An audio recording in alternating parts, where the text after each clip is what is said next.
there's a pattern here. Meghan is offensive. The media notes that she's offensive. Then Meghan gets mad that the media is talking about her. Then she runs and screams at Knauf. It's like this over and over and over. Poor Knauf. I mean, the fact that he didn't just up and quit, I think honestly that's why he received a reward from William later. Because Knauf is going to conduct himself in certain ways in this chapter where I'm like, dude, what is your deal? What is happening with you? I mean, when you want to talk about somebody who is just real morally flabby, Knauf, I feel like, is a great example of this. Because he is just rolling over and taking it at every opportunity. I don't understand what is happening with him. I don't understand why in the world Meghan and Harry didn't like him, because he does everything they want, except for sometimes he says no. But for the majority of the time, he was trying to help them, even when he shouldn't have. Even when it's really clear, Jason, don't do that, don't do that, don't do that. And he does it anyway. I don't know what outcome he was expecting with these people. Because he's saying yes, no, yes, no, yes, no, yes, no. It's like they despise him because he won't hold the line with them. They would have despised him regardless. And that's the thing I think he failed to understand. Meghan and Harry were going to hate him. If he said no all the time, they would have hated him. He knows he can't say yes all the time and keep his job if he's going to be employed by the palace. But this flip-flopping back and forth, they despised him for it. And what he had to decide in his mind was that they were going to hate him and he had to be okay with that. He never seemed to have been able to make that decision in his own mind. But I think really he got the award from William because he hung in there and he dealt with them, even though the way he deals with them, it's like, okay, are you for the palace or against the palace, Jason? I can't understand. Anyway, she's mad because Knauf won't suppress the things she wants him to suppress. He can't change the media stories. He can't go in and delete things, instantaneously like she wants him to. In the midst of all of this chaos, Thomas Markle's over there deciding that he's been quiet too long. He needs to get himself back out there. Oh, he's going to say some wild things in this chapter. The treatment of me is harsh, hurtful, and unforgiving, he comes out and says for the billionth time. I'm being punished for things I didn't say. So I'm going to be honest with you, Thomas Markle's running out of things to say. He said his piece. He didn't get the reaction he wanted, so he's just going to double down. Meghan's letter had failed to stop him. He was fueling the flames. He also published a letter that he had sent to Doria 5 days after the Duchess's speech in Fiji. That's where she said to the world, I know how hard some of you people have to work to get an education. I, too, paved the way for my own college education by working my little fingers to the bone, and I had work-study programs and all of this. So she came out and she said her piece about that. And, of course, that ignited Thomas to more rage because he had paid for her college education, and he was still paying for her college education. And so to see that she's now saying that my dad was the worst, and also I've had to look after myself, for as long as I can remember, really made him mad. So he wrote a letter to Doria, but it was an open letter. And he said that he was really sick of the lies, and he was sick of being vilified, and he was really sick of being shut out of her life. He said he'd always upheld his responsibilities as a father, and Meghan's comments about paying her way through college were offensive to him. Upset that his provocation had not encouraged his daughter to call him, Thomas Markle appeared days later on TV for Meghan to put aside their differences in time for Christmas. I love my daughter very much. I'd really appreciate it if she would call me. At this point, and I know people always come at me saying, oh, you just must not have kids. You just don't understand the love Thomas has for his daughter. Look, I've got 3 kids. I fully understand the love for my kids. But I also know that an adult child who's almost 40 years old is going to have the ability to make their own decisions. And if my child is so completely out in left field, the door would always be open to them to come home. But to continually go out into the public and do the very thing that I know is going to incite my child against me, that seems like I'm being counterproductive. So this isn't me saying, I don't know why he would act this way. Why would he care what Meghan's doing? It's only his daughter. Of course I understand why his feelings are hurt. Of course I understand that this would be devastating, especially if you had worked so hard to give your child everything that they wanted, thinking that was how to be a good parent. I think he was wildly off about that, but it's easy for me to say in hindsight, like looking at his whole story, it's easy for me to say, why would he think giving her everything in the whole world was going to make her a good person? Now, I think most people realize that spoiling a child rotten will create a rotten child. But for whatever reason, Thomas Markle thinks that by continually going out to the press and begging for attention, suddenly she's going to wake up one day and realize, oh yeah, I did have a dad. Thomas's outburst tipped the balance for the Sussexes. Meghan and Harry were exasperated. They agreed to cooperate with Omid Scobie. As Knauf would later state, the book was discussed with the Duchess multiple times in person and over email. You guys, this book that Omid Scobie wants them to work on, we talked about it a little bit last time, Finding Freedom. They were all in with Omid Scobie. And as this chapter goes on, we're going to discuss the fact that they wanted us to believe they had nothing to do with it. Oh my gosh, they had like everything and then some to do with this book. But one of the hangups that Meghan had with working with Omid Scobie, even though this guy is doing everything the way she would want him to do it, like completely, which is why I say Jason could have done everything right for her and she still would have hated him. Omid Scobie is completely and 100% on Meghan's side. But one time he had put out a tweet about Meghan and said that Jessica Mulrooney was her stylist. Meghan was super offended by this. Super offended because she's her own stylist. Thank you very much. And actually, I don't need help. So if I look awesome, it's because I put the outfit together. All right? Don't need help. Jessica's not my stylist. And you need to get that right. If you're going to call yourself some kind of authority on me, get it right.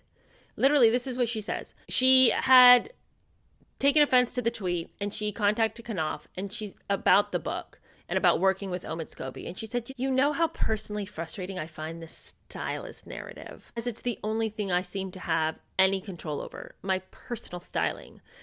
But given that we are being asked to cooperate with this evidently authorized biography, I will not be comfortable doing it if this person is considered to be an authority. He obviously isn't. He can't even get it right that I'm my own stylist. Okay, so I'm being asked to do this book. It's a total hassle. But since you're asking me to do it, I would like it if the people who are the authorities actually have a clue. You guys, no one was asking her to do this book, okay? That narrative is like, it's like nails on a chalkboard with Meghan when she's constantly trying to act like she's so important. Omid Scobie came and said, we'd like to do this book. Meghan and Harry pounced on it like it was red meat. They're like, oh, please. If anything, please. It's all we ever wanted. Somebody to tell our narrative. You know, they're the ones running after the potential for this book. So for her to sit back and act like she's so put upon, we have to do this book. It is so annoying. I have so many other things to do, but if I have to do it, this guy better get his facts right. It's like, why don't you shut up, Meghan? Meghan was assured that Scobie would be told the truth so that he could know that she was her own stylist. And in an email to Meghan and Harry, Knauf opened himself up to subterfuge. He said, look, I'm going to help you with this book, but being able to say hand on heart that we did not facilitate access will be important. Okay, that's he loves this phrase. We're going to hear him use this phrase all the time. We have to be able to say hand on heart. We didn't know anything about it. Hand on heart, hand on heart. Okay, but you do have something to do with it. So what does that even mean? Like, what in your mind, Knauf, is happening so that you can come out and lie? Like, what exactly makes it okay for you? What scenario here? Like, I fail to be able to see how giving access to the authors, talking to Harry and Meghan, getting a list of questions from Harry and Meghan that they want him to put to the authors, getting the answers from those authors, being the in-between back and forth, getting all of the information from the authors that they want to know from Harry and Meghan, getting all the answers, having all these meetings, texting back and forth. And how is any of that hand on heart? I had nothing to do with it. Where's the caveat here? What am I missing? Knauf's decision to trust Scobie was against his instincts and antagonism towards the tabloids. Inconsistently with one breath, he criticized Vanity Fair as tabloidy, and on the other, he trusted Scobie, who recycled tabloid stories, even those which were patently inaccurate. Question mark, you guys, in the margins here. What is Knauf's deal? Why is he like, okay, I'm like, is Knauf like the greatest operator we've ever seen? Was he like, I will single-handedly hang this woman? Because the things he does seem really contrary to her success. And but contrary to the palace's desire for him to do his job, like on the up and up. So he's always bending the rules for Meghan. Yes, he goes out and says, never explain, never complain, Meghan, I can't. But then he's doing this stuff like this backdoor deal with this book and being like, but you guys, we can't tell anyone, okay? Hand on heart, we didn't have anything to do with it. But you did, though. And why are you going out and being like, oh, that magazine's tabloidy. We don't like that one. But let me work with a guy who is a known liar and who's all about the tabloid drama. Question marks, you guys, on Jason. While planning a 2-hour briefing for Scobie and Durand, Knauf was encouraged by Harry to be especially helpful. After 2 years of media onslaught, cyberbullying, and puppeteering from Thomas Markle, etc., Harry asked Knauf to cast Meghan in a positive light. Is Knauf just running on fumes here? Like, is he just so worn down that he can't even hear how ridiculous this is that he is helping Harry have a book written about he and Meghan? And he's about to go have a 2-hour meeting with these authors in which he's outlining everything Harry and Meghan want said in this book. And he thinks there's not ever going to be anybody who puts the pieces together and finds out that they are working together? I mean, where's his head here? Early on December 10th, Knauf sent Meghan a list of questions that Scobie had submitted for their meeting 2 days later. Once again, Knauf reiterated the need for deniability. I think it is important, he wrote to Harry, that we can say, hand on heart, that Scobie and Durand had no access to Meghan's friends and the palace. Well, but he does, though. Knauf had really been against the idea that Meghan's friends get involved because that's just more people that we're trying to keep hushed up here. So he told Meghan, too, that he was concerned that Durand and Scobie had a desire to paint Meghan and Harry in the most positive of lights. But Knauf said if they meet your friends, they might not say the same positive things. Now, I'm not sure how he managed to actually say that to Meghan's face, but that's what he said. Don't let your friends get involved because they might change the narrative. But I also think he didn't want the friends involved because he's trying to keep everybody hush-hush. So he can't let more and more people be involved in this process and still be able to cover for them that they didn't know anything about the book. Because how can you not know anything about the book when people are over here interviewing your friends? Aren't your friends going to come and say something to you? But in another very typical Jason statement, he's playing both sides of the fence. He says to Meghan, don't go and let these people talk to your friends. Don't get involved with bringing people that you know into this book. Don't do it. That's what he says to her. But then he says to her also, at the same time, I'm happy to facilitate either way. So don't bring your friends in, but if you want your friends in, I'll be the one to facilitate. All right, let's just pump the brakes real quick, you guys. I find this to be a wild statement that he can facilitate, which means he's going to reach out to the friends and connect them with Obed Scobie and this Durand person. Okay, well, so it is within your power to reach out to people beyond the palace. So you could have reached out to Thomas if you wanted to. Somebody said the other day to me, oh, you're just an American and don't know how it works. You know, Jason has no business reaching out to Thomas Markle. That's so American of you to think that he needed to facilitate that relationship and to get somebody else's side of the story. And I'm like, no, that's just called covering your ass so you don't get in trouble.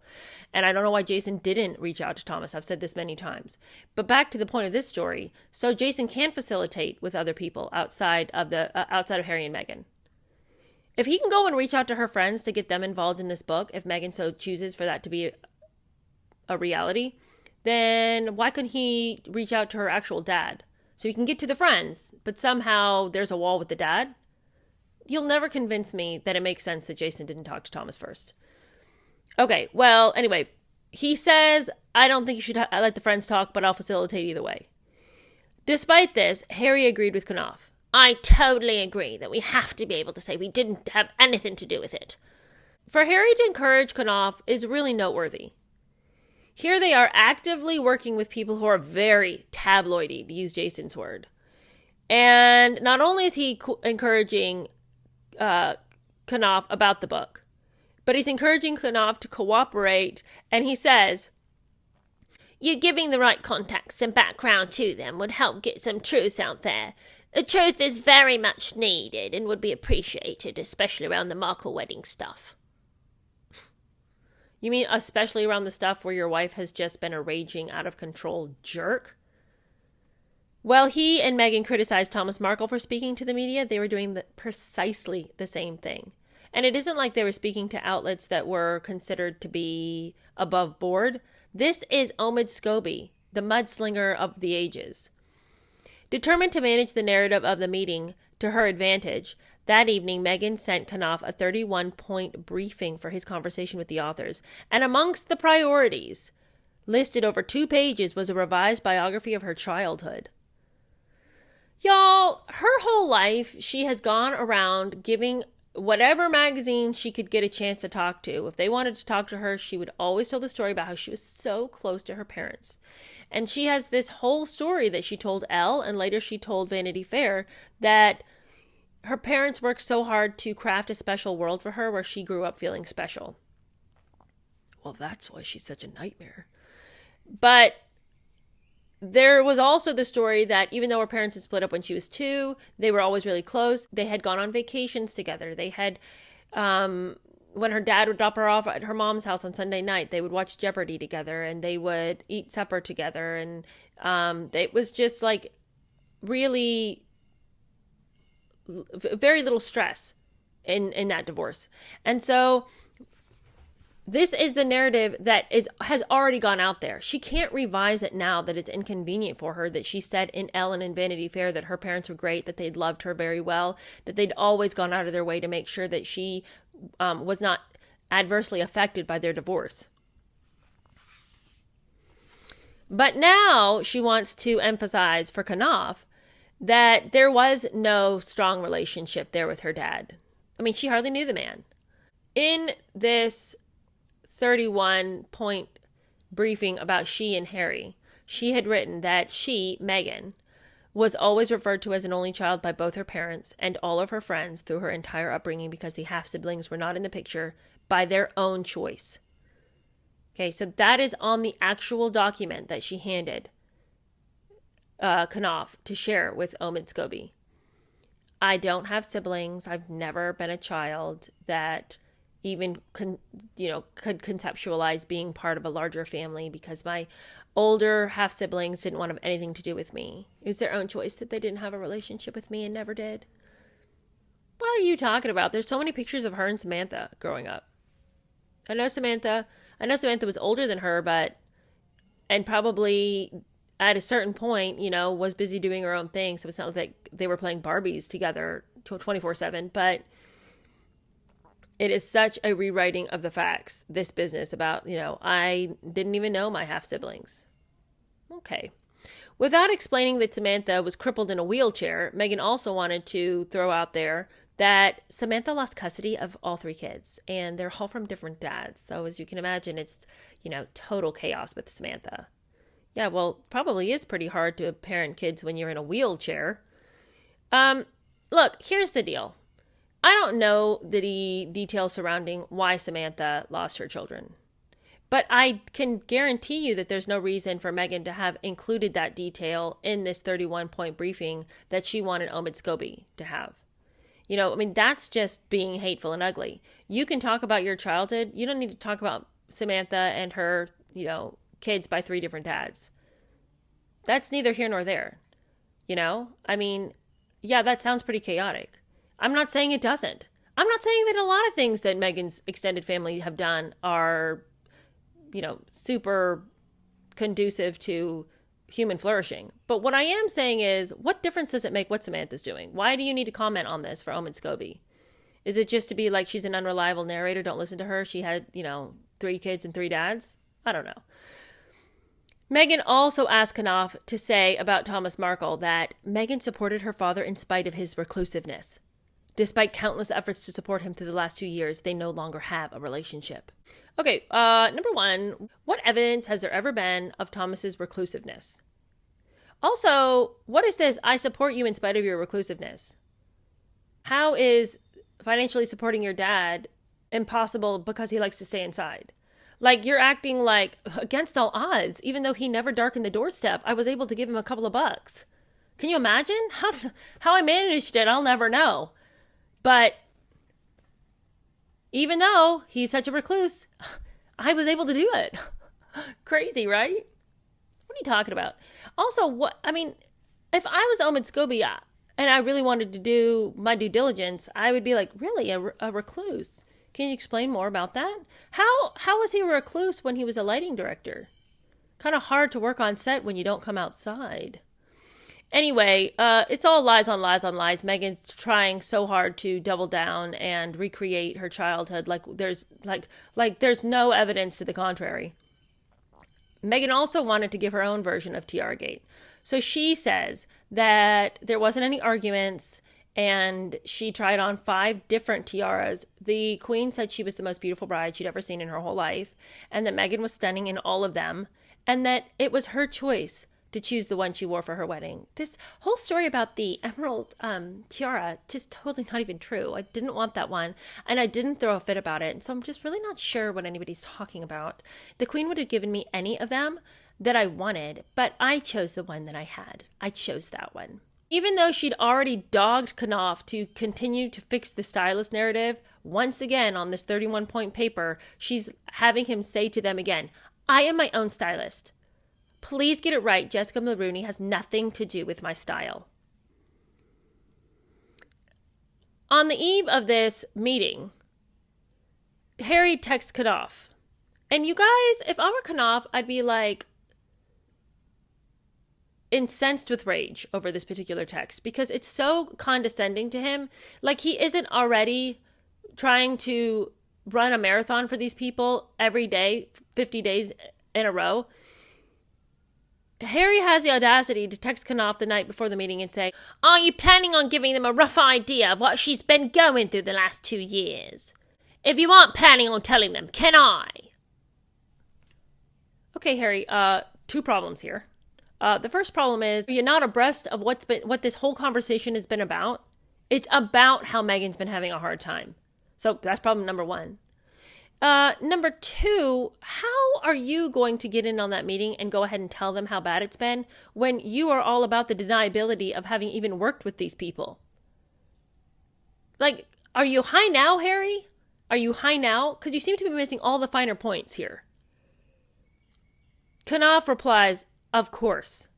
I've never stopped telling them. Yeah. I mean, Jason, really, I've said it before, he has the worst job I've ever heard of. I don't know how he wasn't just medicating himself 24/7 trying to get through it. After sending Meghan further assurances, Knauf met the authors on December 12th, 2018. Further assurances. I feel like that's a really nice way of saying after she completely bombarded him with text day and night, finally they were able to have the meeting. Can you imagine your phone's just pinging, with Harry and Meghan, both of them being like, don't forget to tell them this, and don't forget to tell them that. And also, are you planning on telling them it's been a really hard life for me so far? And also, you need to completely rewrite the narrative of my childhood. And also, it's like, shut up.